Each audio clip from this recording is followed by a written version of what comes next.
ഞാൻ ഇതുവരെ നേരിട്ട് കൊട്ടാരമൊന്നും കണ്ടിട്ടില്ല. ഇതൊരു കാടിൻ്റെ ഫീലിംഗ് ഒക്കെ ഉണ്ട്. ബാംഗ്ലൂർ പാലസ് അടുത്താണെന്ന് പറഞ്ഞാൽ അങ്ങനെ അങ്ങോട്ടേക്ക് വന്നതാണ്. കാണാൻ നല്ല ആഗ്രഹം തോന്നി എത്തിയതാണ് ഇവിടെ. ഇതൊക്കെ എനിക്കൊന്ന് പുതുതായിട്ട് കെട്ടിയ ബിൽഡിംഗ് ആണെന്ന് എനിക്ക് തോന്നുന്നു. അതോ പഴയതാണെന്ന് എനിക്കറിയത്തില്ല. കാറുകളൊക്കെ അവിടെ കിടക്കുന്നു.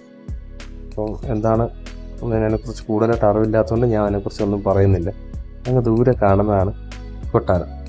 ഞാൻ ഇത്രയും അടുത്ത് കൊട്ടാരം കാണുന്നത് ആദ്യമായിട്ടാണ്. അടുത്തൊന്നല്ല, കൊട്ടാരം കാണുന്നത് ആദ്യമായിട്ടാണ്. അതുകൊണ്ട് അങ്ങോട്ടേക്ക് പോവുകയാണ്. കൊട്ടാരം അങ്ങനെ ഞാൻ കണ്ടിട്ടില്ല.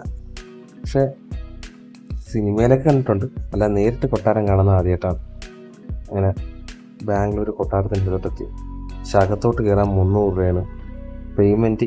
ക്യാഷും കാർഡും മാത്രമേ ഉള്ളൂ. ഇത് രണ്ടും എൻ്റെ ഇല്ലാത്തതുകൊണ്ട് ഞാൻ അകത്തോട്ട് കയറിയില്ല. പിന്നെ ഇതിൽ നിന്ന് ഇങ്ങനെ വീഡിയോ എടുത്തു. പക്ഷേ ഒരു സംഭവം തന്നെ കേട്ടോ, കാണാൻ നല്ല ഭംഗിയുണ്ട്.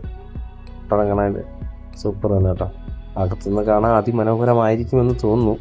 അകത്ത് കയറി കഴിഞ്ഞ് കഴിഞ്ഞാൽ വീഡിയോ എടുക്കാനൊന്നും പറ്റത്തില്ല. 300 രൂപ കൊടുത്ത് അകത്ത് കയറാം. നമുക്കത് കാഴ്ചകളൊക്കെ കണ്ടിട്ട് പുറത്തിറങ്ങാൻ പറ്റും.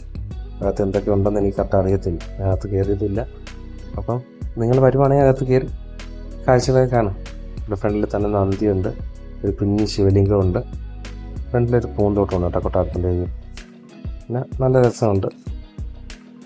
ഇത് ഫ്രണ്ടിൽ തന്നെ അതെ, ഇവിടെയാണ് പണ്ട് അവർ യുദ്ധത്തിൻ്റെ പരിശീലനം നടത്തിയെന്ന് തോന്നുന്നു.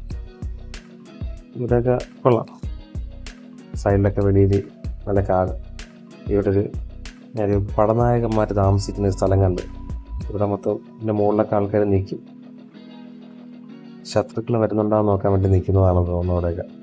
പിന്നെ ഒരുപാട് സ്ഥലങ്ങളുണ്ട്. അവർ ഉള്ളിലോട്ട് പിന്നെ അങ്ങോട്ട് പ്രവേശനം ഇല്ലയെന്ന് പറഞ്ഞ് അങ്ങനെ തിരിച്ചിറങ്ങി റിട്ടേൺ പോവുകയാണ്. പുറത്തേക്കുള്ള വഴിയാണ്. എങ്കിൽ പിന്നെ അടുത്ത വീഡിയോയിൽ